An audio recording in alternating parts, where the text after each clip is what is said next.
Cyprus, an island off 3 continents, Europe, Asia, and Africa, in the eastern corner of the Mediterranean, less than 2 hours by plane to Istanbul, Cairo, and Athens, and a little farther to the oil fields of the Middle East. On a clear night in Cyprus, you can see lights in Israel. Because of its strategic position, Cyprus could be called an Israel without borders.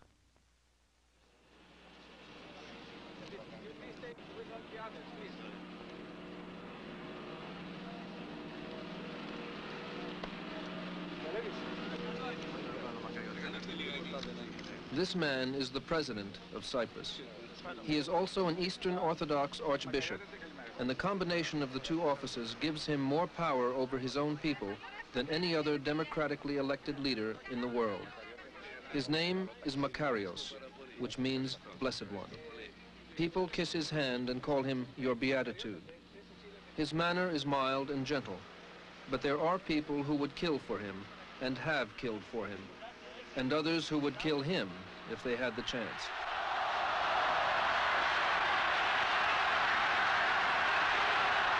There is no doubt that Makarios has the support of his people. This was his welcome when he returned to Cyprus after being driven into exile by the military regime of Greece. From the Archbishop's palace in the capital city of Nicosia, he said he would not persecute his opponents or reopen the divisions of the past. 250,000 people turned out to greet him, but not one Turkish Cypriot was among them. After the Greek military coup, the Turkish army invaded Cyprus and occupied 40% of the island, and all the Turkish Cypriots in Nicosia were behind a barrier less than 100 yards away.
The shape of Cyprus depends on the way you look at it. Turkey sees a large island 40 miles from her southern coast, less than half the distance of Cuba from the United States, with an 18% Turkish Cypriot minority, which she says needs to be protected. Greece sees Cyprus as the home of the 82% Greek Cypriots, who fought a guerrilla war against the British to achieve enosis, or union with Greece, only to be frustrated by being granted independence. In the compromise worked out by the British, the island became independent in 1960, with a constitution providing for a Greek Cypriot president and a Turkish Cypriot vice president. Archbishop Makarios was elected president and moved into the residence of the former British governor, which became the presidential palace. Although Cyprus became a neutral country, its armed forces were placed under the command of mainland Greek and Turkish officers, which are part of the NATO command. Britain retained 2 bases under its sovereign control, and the independence of Cyprus was guaranteed by Britain, Greece, and Turkey, all NATO members. To make matters more complicated, the Cypriot communists have the strongest political party on the island, taking their orders directly from Moscow. In 1968, they refused to condemn the Soviet invasion of Czechoslovakia. In addition, there are numerous private armies at large on Cyprus, and most Cypriot civilians carry guns. There is a greater number of firearms per capita on Cyprus than any country in the world. Twice in the last decade, a Cyprus crisis brought Greece and Turkey to the brink of war, and each time the United States prevented a Turkish invasion. In 1967, a military junta took power in Greece and repeatedly threatened the independence of the island. Finally, in July 1974, the balance was upset. On July 2nd, Makarios complained to the Greek government that its 650 officers stationed on Cyprus were conspiring with a terrorist organization, AOKA B, to overthrow his government. On July 15th, these same officers replied by staging an attack on the presidential palace and other buildings where Makarios might be staying. It made me very sad to see the ruins of the presidential palace. My thoughts went back to July 15th, when on the morning of that day, the conspirators were attacking the presidential palace. They were, in effect, attacking and demolishing the walls protecting the independence of Cyprus. I left through the western door of the office, followed by 3 members of my guard.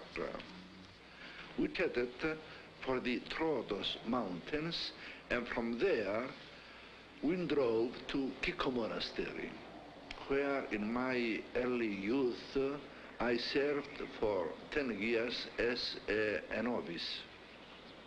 It was there that I was told that the Cyprus radio had since 9 o'clock in the morning repeatedly announcing that I was dead.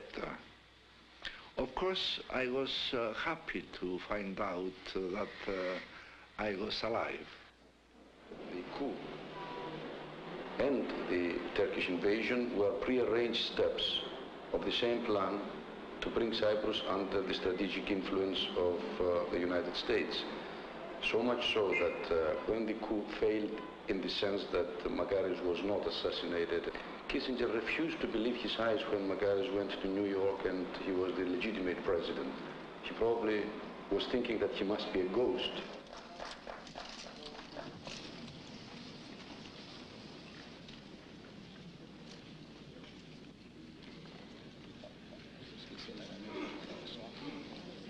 The State Department refused to say whether it considered Makarios president of Cyprus, stressing that it was receiving him as Archbishop. But Makarios took his case directly to the United Nations Security Council. Mr. President, I would like at the outset to express my warmest thanks to the members of the Security Council for the keen interest they have shown in the critical situation created in Cyprus after the coup, which was organized by the military regime of Greece and was put into effect by the Greek officers serving in and commanding the Cyprus National Guard. After the coup, the agents of the Greek regime in Cyprus appointed a well-known gunman, Sαμψών, as president. Don't forget that George Washington was a notorious gunman and terrorist and so on. Turkish Cypriots call Sαμψών the Butcher because he and his band of gunmen killed so many of their people during the 1964 crisis. Turkey viewed his regime as a provocation and threatened to intervene unless it were replaced. Britain joined the Soviet Union in demanding Makarios' return and the recall of the Greek officers.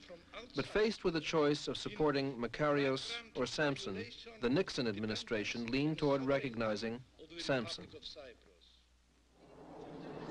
On July 20th, at 6 o'clock in the morning, the Turkish invasion began.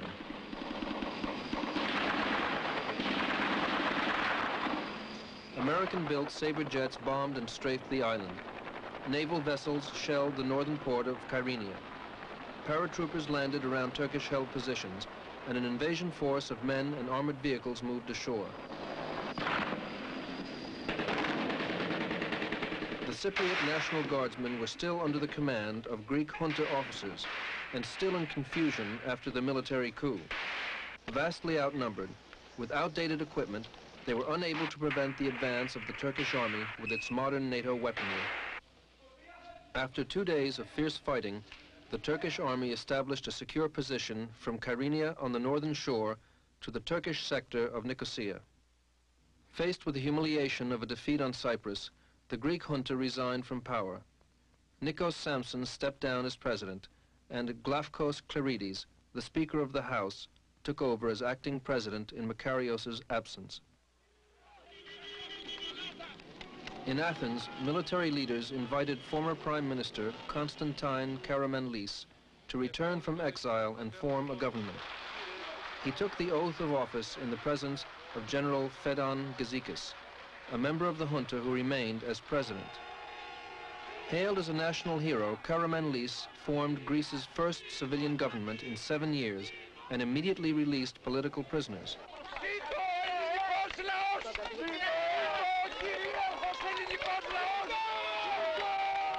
As peace talks went on, the Turkish army attacked defenseless villages, steadily widening the area under its control.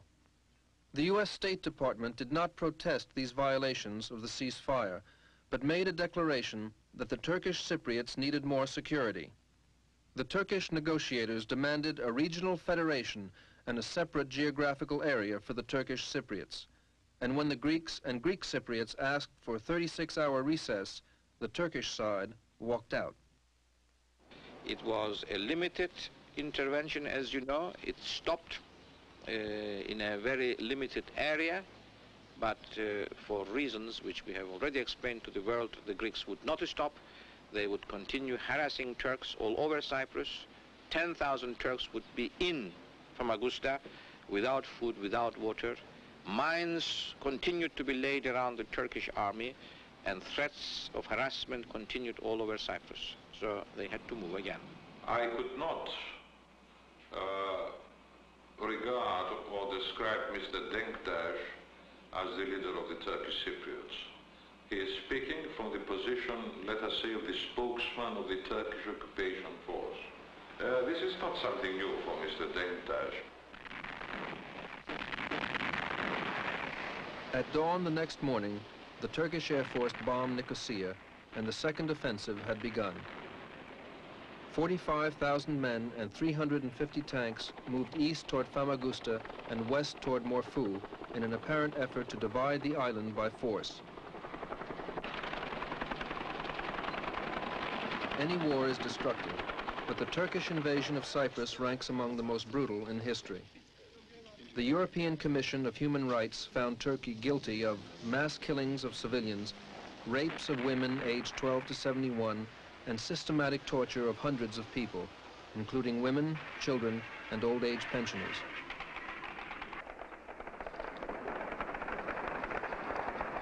In the Troodos Mountains, 70% of the population was displaced, and 100 square miles of pine forest was destroyed by napalm and incendiary bombs. By the end of the second offensive, 5,000 Greek Cypriots were killed, and 3,000 were missing, a greater percentage of casualties to the total population than any country suffered in the Second World War.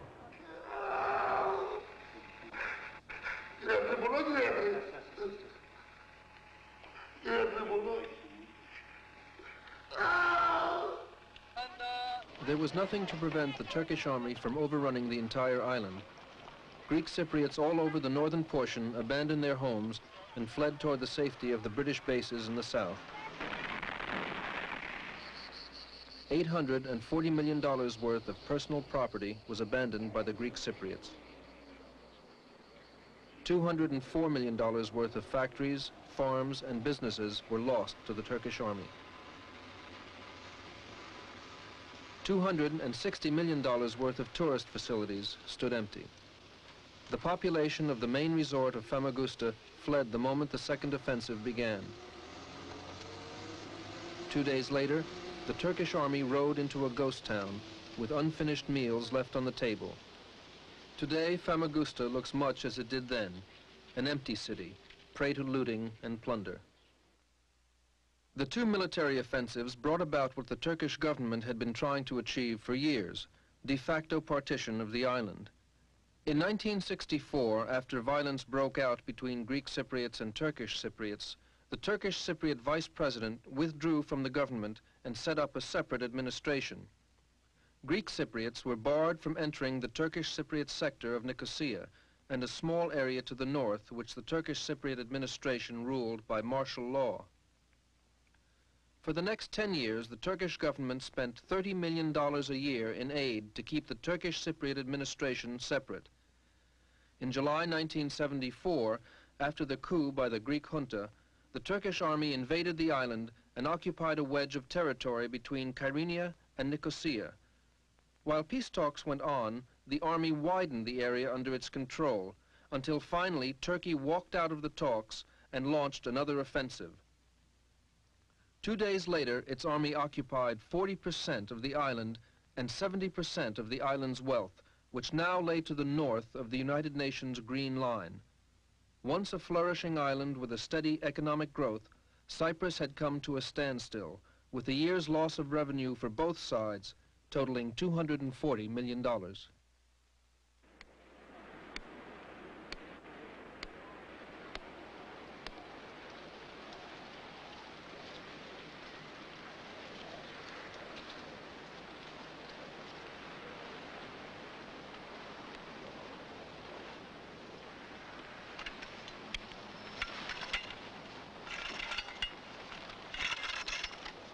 Why did they do this? Well, they were just robots of Kissinger. Robbers of Kissinger. Robots. Well, when I took over, it was a few days after the military coup and the Turkish invasion of Cyprus. I don't think there was anybody who envied my position at the time. By that time, we had about 200,000 refugees. We've had casualties, we had missing persons, and the whole country was in a state of turmoil. Within days, the Cyprus government set up the first tent camps. Each refugee was issued a passbook which ensured that he or she received the basic necessities of food and clothing. Within 2 months, the entire program was computerized. Cypriot refugees are unusual in that they come from a consumer society with a high standard of living. Many of them fled with their cars and whatever household appliances they could carry. They feel their degradation more acutely and are less submissive than other refugees. Many more tents have been provided than are presently occupied because people prefer to live in overcrowded villages, sometimes up to 17 to a room, to avoid the regimentation of camp life and food lines.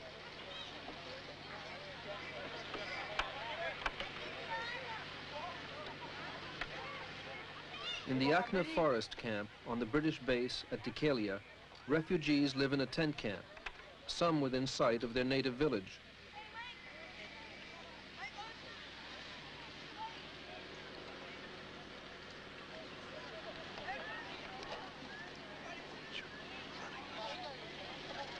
Γιαγιά μου, πότε έχεις φύγει από το χωριό σου?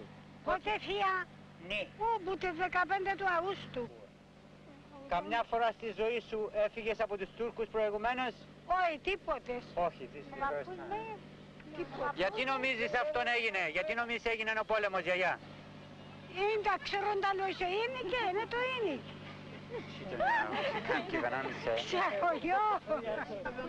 The old woman fled her village on the 15th of August. She never had any trouble with the Turkish Cypriots before, and this is the first time she ever had to leave her home. Asked why she thought the war had to happen, she laughed and said, "How do I know? Why do you ask me?" This old man could not remember how long he had been in the camp. He was hard of hearing, and another refugee thought he had not understood the question. But he had understood. He just could not remember.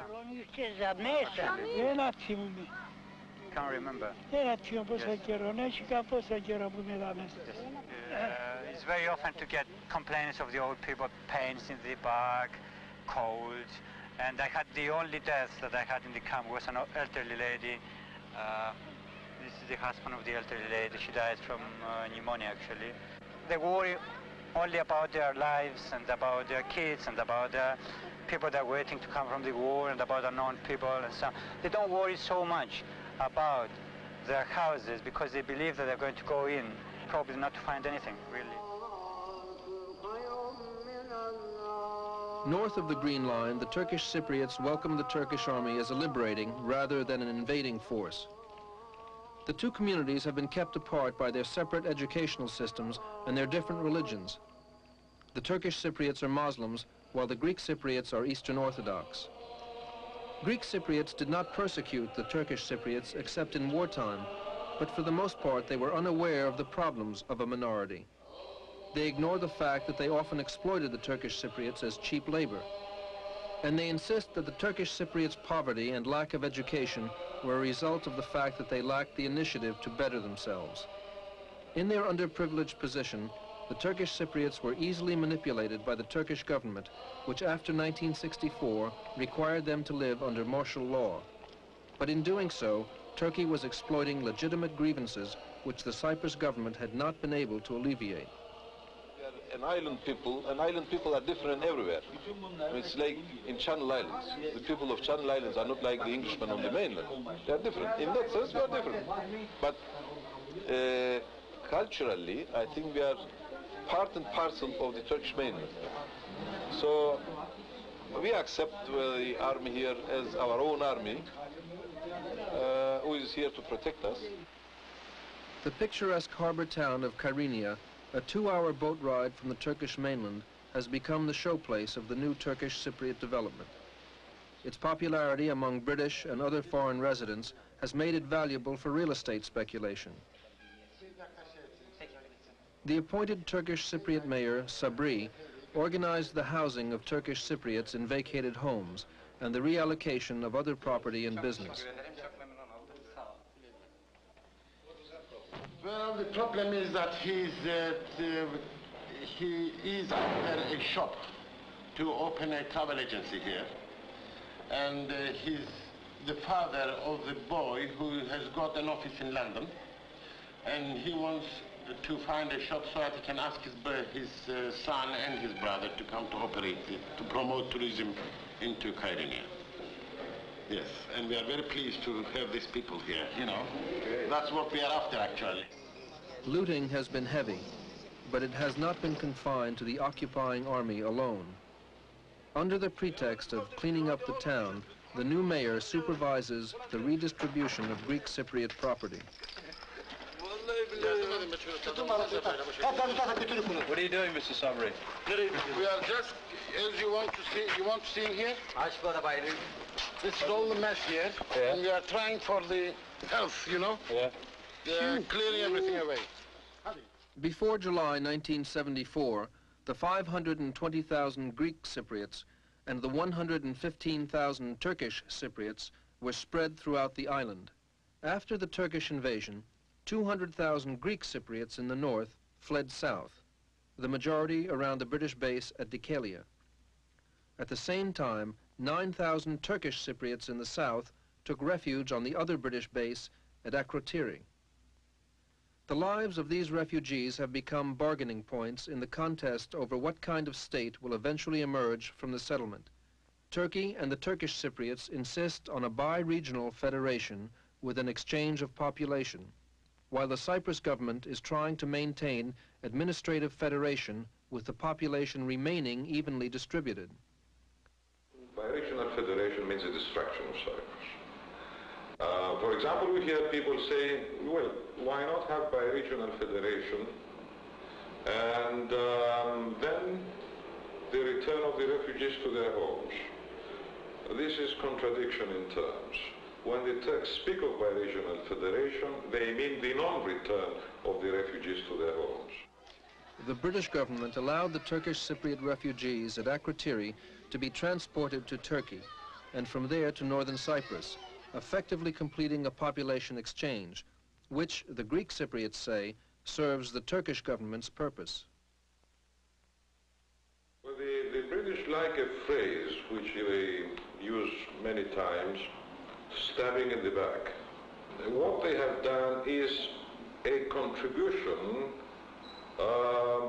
towards the exchange of populations, which obviously was necessary for the purpose of creating conditions for the partition of Cyprus. This is my own village, Stavrokono. It is in Paphos district. And most of the villages are farmers, shepherds, and workers. The whole village now wants to go to the north, the place that are in hands of Turkey. And the reasons of this that we want to go there is, first of all, from the 1964 that troubles started in Cyprus, we are not in safe. Many of our villagers were killed out in fields while they were working, while they were traveling like this. Turkish Cypriots in the south have moved north, and Greek Cypriots in the north must be moved south to make room for them. After the invasion, Greek Cypriots in the Kyrenia area were kept under house arrest in the Dome Hotel. The Turkish authorities would allow them to go south as refugees, but not to reoccupy their homes in the area. Even though many of them chose to remain prisoners rather than become refugees, they were finally expelled to the south. In the negotiations, time has worked against the Greek Cypriots. Mr. Κληρίδης played a controversial role by seeming to accept the Turkish position from the outset. Once second in line to the presidency, Κληρίδης lost popularity in the recent crisis and failed to win his seat in the last election. All I did was to say that through intercommunal talks, it would be impossible to go back to the position I was negotiating with Mr. Ντεκτάς in 1968 to 74.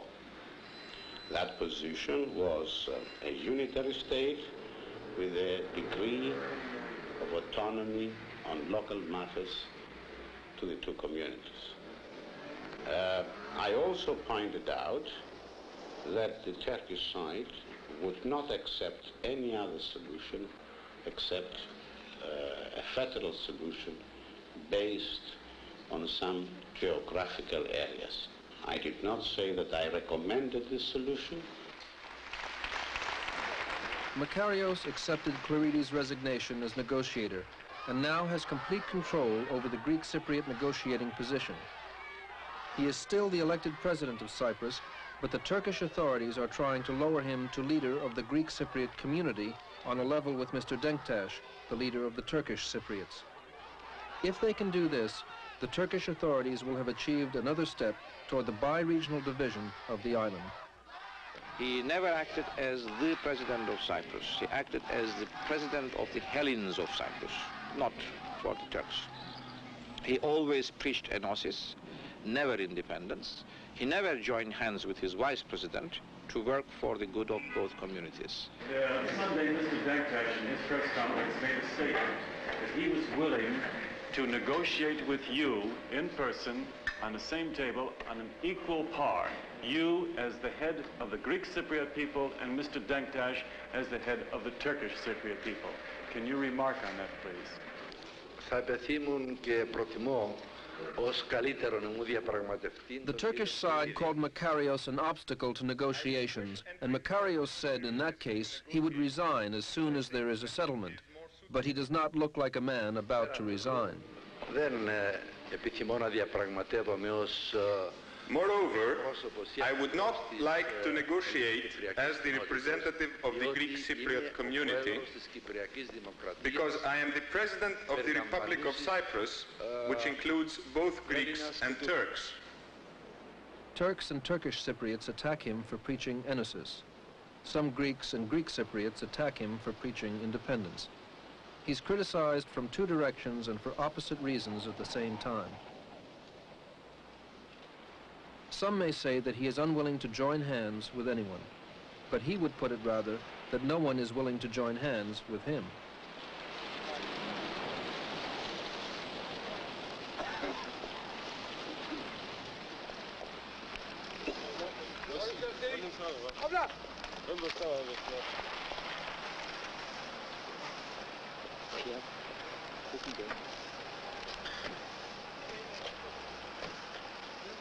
This is Michael Muskos, born the son of a shepherd in the Troodos Mountains.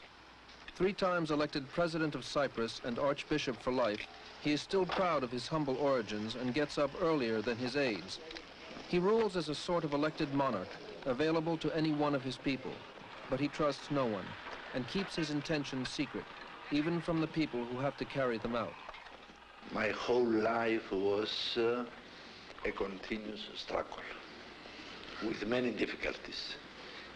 In comparison with what happened to me after some years, I would say that my exile in the Seychelles was rather a good holiday, and it was the only holiday I had during the last 25 years. Makarios has made a life of opposing stronger forces, first the British and then the Greek junta. To Henry Kissinger, he was the Castro of the Mediterranean. Others accuse him of being reactionary because he refuses to tax the extensive church lands. He is a third world leader who has no ideology except survival and a commitment to Cyprus.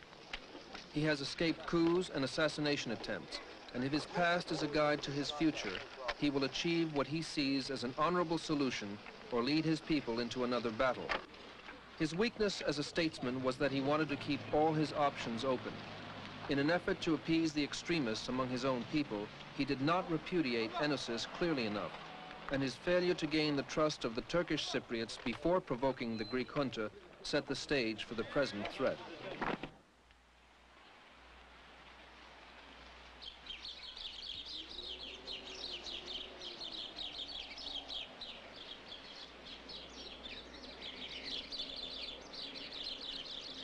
This was a Turkish Cypriot village. What remains is in the hills near the southern coast of Cyprus. It was abandoned on the day of the Turkish invasion. When the Turkish army landed in the north, armed Greek Cypriots attacked the village, and the civilian population fled to the British base at Akrotiri. I don't think that for the Turkish Cypriots there is any need for having measures of security. They feel very secured. But however, with the solution of our problem, we will discuss all these details. You do not need to understand the other side, as long as the other side is insignificant in your view. We were insignificant in these people's views until 20th July. Orada! Ters duruş!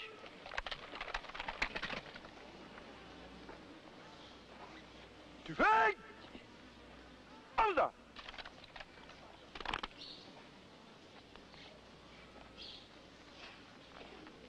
Selam! Dur! Kendi önünüze bakın. Tüfek! Orada!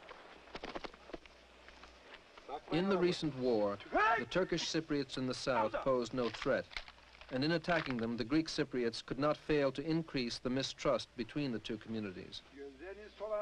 A discontented minority is the strongest weapon available to any outside force. In Cyprus, it was the thin end of the wedge that was necessary to divide the island. Turkey exploited the insecurity of the Turkish Cypriots and made it the pretext for her invasion. But once the honeymoon of liberation was over, the Turkish Cypriots found they were subject to military occupation. They too were forced to leave their homes and settle in another part of the island, whether they wanted to or not. Once exploited by the Greek Cypriots, they are now oppressed by the Turkish army, and they cannot complain of their condition, for they continue to live under martial law.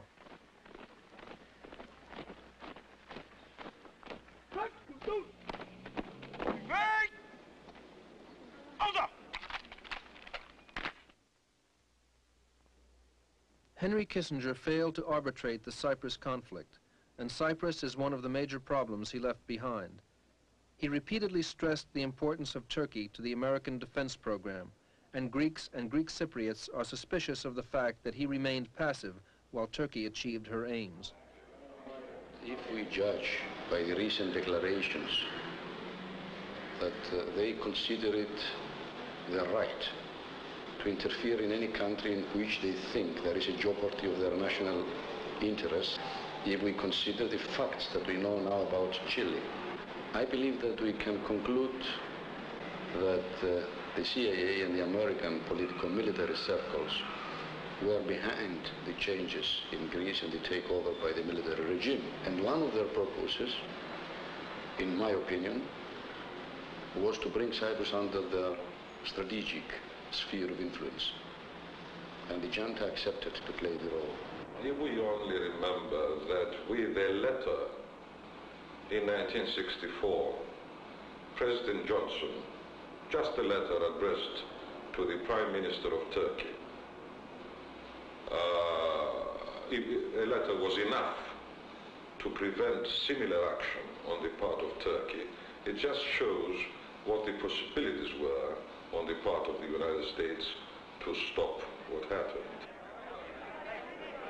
Why didn't the U.S. threaten to cut off military aid to Turkey if it invaded Cyprus, but instead made a declaration that Turkey could have interpreted as a green light? Why didn't the U.S. join Britain in calling for Makarios' return in the first place and condemning Samppson when it had the chance? Because a Cyprus crisis occurred in 1964 and 1967, Greeks and Greek Cypriots believe that the U.S. knew what would happen and did nothing to stop it, because they argue the eventual outcome was what the Nixon-Ford administration desired. Oh yes, I've been in Greece. I had a marvelous... No, I've been in Greece in 1962. 62 or 63. I stayed 2 weeks, and I was nearly killed with hospitality.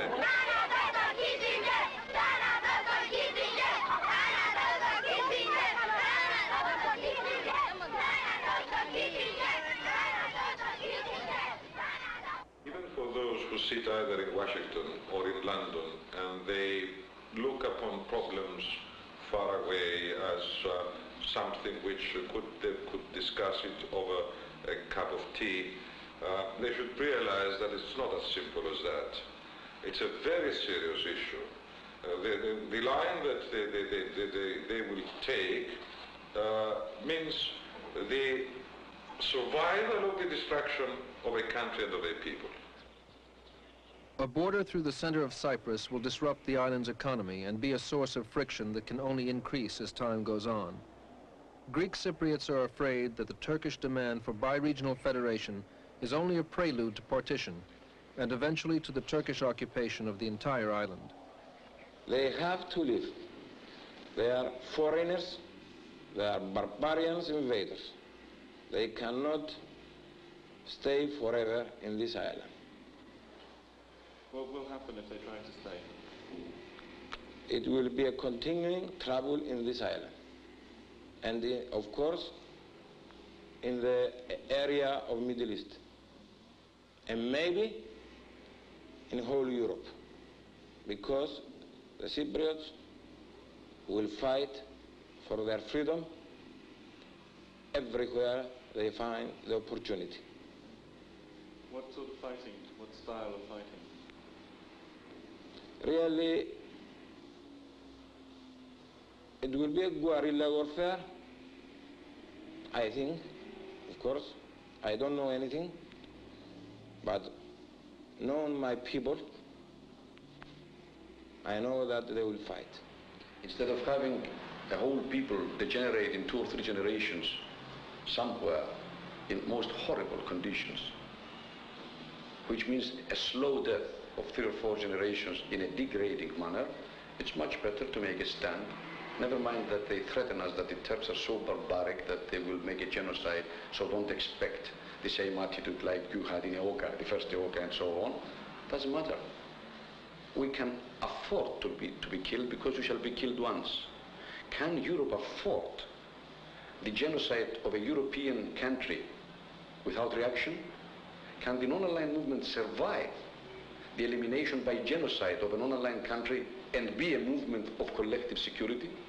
Can Europe still speak about collective security and cooperation based on the respect of independence when a European country is being dissolved by genocide? Can the Arabs survive the fact that a friendly country has been turned into a vast enemy base by genocide when they have faced the same problem and they are still facing the Palestinian problem? Can the world face a continuing genocide because they cannot kill all of us in one day in Cyprus? So this is why our struggle is not a Cypriot struggle. I don't feel like a Cypriot, and I don't feel gratitude for those that are giving solidarity to Cyprus. They should feel gratitude for the fact that we decided to die to give them a modus vivendi, not to permit violence to prevail in international relations, to promote the spirit of cooperation and understanding that they say that they want, based on respect of independence and human dignity. So I don't believe that this is as a romantic line as some people think. This is a very realistic line. If we can survive by peace, we shall do everything, concessions, everything, to survive. But if the solution is such that we believe that this is incompatible with the survival, then it is romantic to expect that we shall be here and live, because we shall be thrown out. And it is realistic to fight for survival. There is a chance if we fight. There is no chance if we don't. I hope that it will be possible to find a peaceful solution to this problem. The use of violence does not solve any problem.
Being human, I cannot but make mistakes.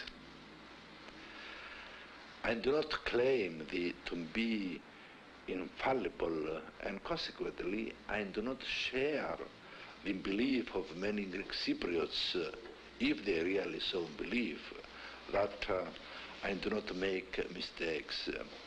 I can say, however, that in all my actions and deeds, I have always been guided by good motives and intentions. In ancient times, Cyprus was a Greek island, but after 1960, Enosis was a romantic dream. The Greek junta's coup against Cyprus was an act of aggression, no less than the Turkish invasion which inevitably followed. And the only difference between them is that one succeeded and the other failed.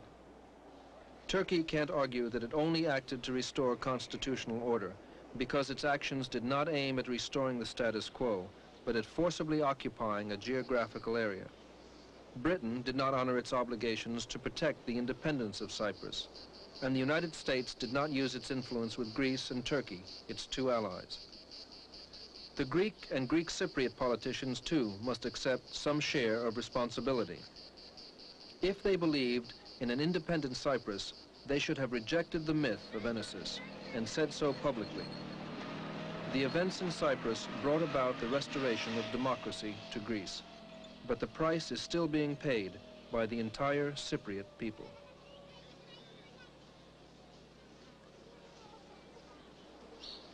Εκούρσεψαν την Κύπρο μας άπιστοι και βάρβαροι που ήταν στην Μεσόγειο χρυσό μαργαριτάρι κι όλοι κυνηγημένοι φεύγουν σαν τα πουλιά. Περνούν οι μέρες θλιβερές με πόνο και με κλάμα, μα να ζητάει το παιδί και το παιδί τη μάνα κι όλοι κυνηγημένοι φεύγουν σαν τα πουλιά. Καθένας ονειρεύεται το πατρικό του σπίτι εκεί όπου μεγάλωσε να πάει να ξαναζήσει κι όλοι κυνηγημένοι φεύγουν σαν τα πουλιά κι όλοι κυνηγημένοι φεύγουν σαν τα πουλιά.